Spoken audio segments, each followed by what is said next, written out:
लोकसभा निवडणुका जाहीर झाल्यानंतर राज्यातील महायुती आणि महाविकास आघाडीकडून उमेदवारांची घोषणा करण्यात येत आहे। आतापर्यंत महाराष्ट्रातील लोकसभेच्या 48 जागांपैकी महायुतीतील घटक पक्ष असणाऱ्या भाजपने सर्वाधिक 24, शिंदेच्या शिवसेनेने 8 आणि अजित पवारांच्या राष्ट्रवादीने 4 उमेदवारांची यादी जाहीर केली आहे।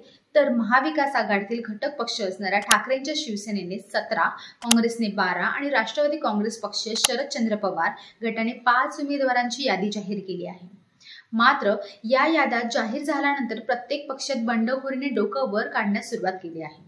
त्यामुळे उमेदवारी अर्ज माघारीपर्यंत नेत्यांचे बंड शमवताना महायुती आणि महाविकास आघाडीतील नेत्यांच्या नाकी नऊ येणार असल्याने डोकेदुखी चांगलीच वाढणार आहे।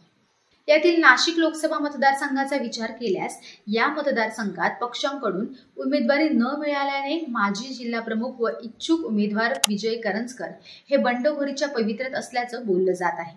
नाशिक लोकसभेची जागा म.वि.आतील घटक पक्ष असणाऱ्या ठाकरेंच्या शिवसेनेच्या वाटेला आली असून येथे पक्षाकडून सिन्नरचे माजी आमदार राजाभाऊ वाजे यांना उमेदवारी देण्यात आली आहे।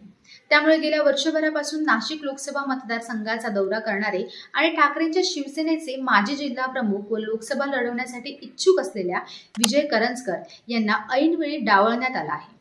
त्यानंतर करंजकर यांनी पत्रकार परिषद घेत पक्षावर जाहीर नाराजगी व्यक्त करत पक्षप्रमुख उद्धव ठाकरेंची भेट घेऊन पुढील भूमिका स्पष्ट करणार असल्याचं म्हटलं जात आहे।